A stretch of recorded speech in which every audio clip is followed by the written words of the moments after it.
Grimm's Fairy Tales, The Blue Light. By Jacob Grimm and Wilhelm Grimm.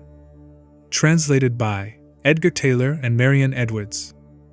There was once upon a time a soldier who for many years had served the king faithfully, but when the war came to an end could serve no longer because of the many wounds which he had received. The king said to him, "You may return to your home, I need you no longer, and you will not receive any more money, for he only receives wages who renders me service for them." Then the soldier did not know how to earn a living, went away greatly troubled, and walked the whole day, until in the evening he entered a forest. When darkness came on, he saw a light, which he went up to, and came to a house wherein lived a witch. "Do give me one night's lodging, and a little to eat and drink," said he to her, "or I shall starve." "Oh ho," she answered, "who gives anything to a runaway soldier? Yet will I be compassionate, and take you in, if you will do what I wish." "What do you wish?" said the soldier. "That you should dig all round my garden for me, tomorrow." The soldier consented, and next day labored with all his strength, but could not finish it by the evening. "I see well enough," said the witch, "that you can do no more today, but I will keep you yet another night, in payment for which you must tomorrow chop me a load of wood, and chop it small." The soldier spent the whole day in doing it, and in the evening the witch proposed that he should stay one night more. "Tomorrow, you shall only do me a very trifling piece of work. Behind my house, there is an old dry well, into which my light has fallen. It burns blue, and never goes out, and you shall bring it up again." Next day the old woman took him to the well, and let him down in a basket.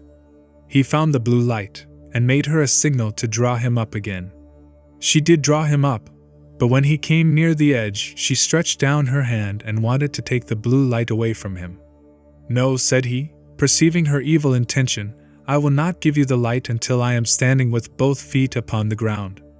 The witch fell into a passion, let him fall again into the well, and went away.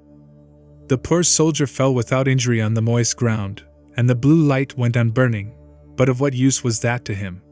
He saw very well that he could not escape death. He sat for a while very sorrowfully, then suddenly he felt in his pocket, and found his tobacco pipe, which was still half full.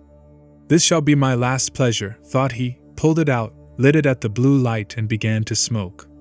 When the smoke had circled about the cavern, suddenly a little black dwarf stood before him, and said, "Lord, what are your commands?" "What my commands are," replied the soldier, quite astonished. "I must do everything you bid me," said the little man. "Good," said the soldier, "then in the first place help me out of this well." The little man took him by the hand, and led him through an underground passage, but he did not forget to take the blue light with him. On the way the dwarf showed him the treasures which the witch had collected and hidden there, and the soldier took as much gold as he could carry. When he was above, he said to the little man, "Now go and bind the old witch, and carry her before the judge."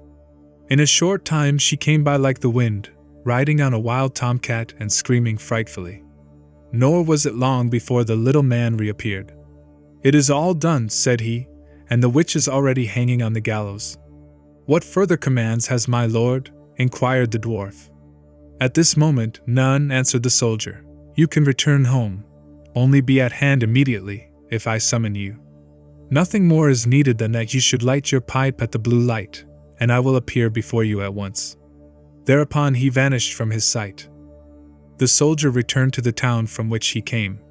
He went to the best inn, ordered himself handsome clothes, and then bade the landlord furnish him a room as handsome as possible. When it was ready and the soldier had taken possession of it, he summoned the little black mannikin and said, "I have served the king faithfully, but he has dismissed me and left me to hunger, and now I want to take my revenge."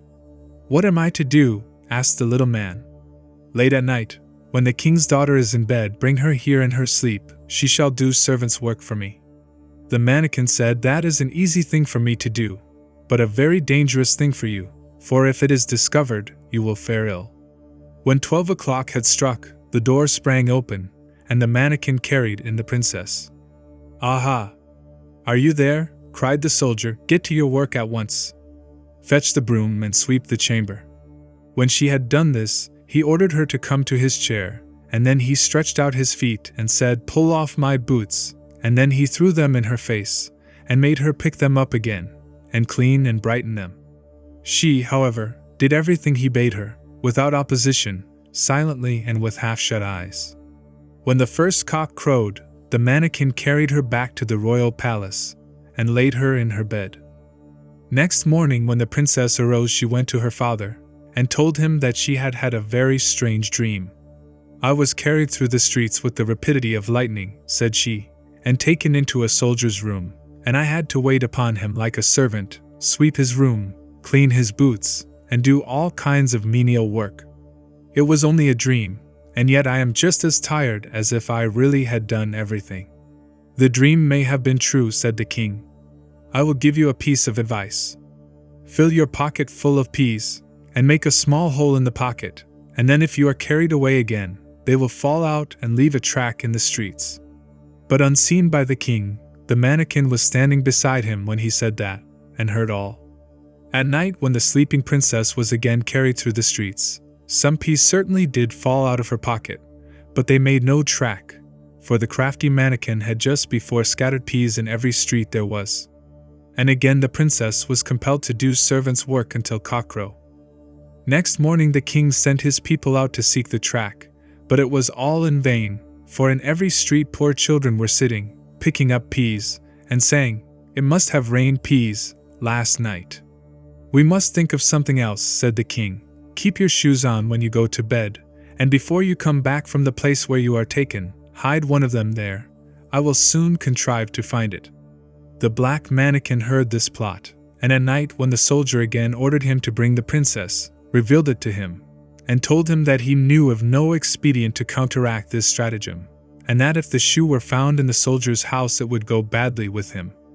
"Do what I bid you," replied the soldier, and again this third night the princess was obliged to work like a servant, but before she went away, she hid her shoe under the bed. Next morning the king had the entire town search for his daughter's shoe. It was found at the soldier's, and the soldier himself, who at the entreaty of the dwarf had gone outside the gate, was soon brought back and thrown into prison. In his flight he had forgotten the most valuable things he had, the blue light and the gold, and had only 1 ducat in his pocket. And now loaded with chains, he was standing at the window of his dungeon, when he chanced to see one of his comrades passing by. The soldier tapped at the pane of glass, and when this man came up, said to him, "Be so kind as to fetch me the small bundle I have left lying in the inn, and I will give you a ducat for doing it." His comrade ran thither, and brought him what he wanted. As soon as the soldier was alone again, he lighted his pipe and summoned the black mannequin. "Have no fear," said the latter to his master. "Go wheresoever they take you, and let them do what they will. Only take the blue light with you." Next day the soldier was tried, and though he had done nothing wicked, the judge condemned him to death. When he was led forth to die, he begged a last favor of the king. "What is it?" asked the king. "That I may smoke 1 more pipe on my way." "You may smoke 3, answered the king, "but do not imagine that I will spare your life." Then the soldier pulled out his pipe and lighted it at the blue light, and as soon as a few wreaths of smoke had ascended, the mannequin was there with a small cudgel in his hand, and said, "What does my lord command?" "Strike down to earth that false judge there, and his constable, and spare not the king who has treated me so ill." Then the mannequin fell on them like lightning, darting this way and that way, and whosoever was so much as touched by his cudgel fell to earth, and did not venture to stir again. The king was terrified. He threw himself on the soldier's mercy, and merely to be allowed to live at all, gave him his kingdom for his own, and his daughter to wife.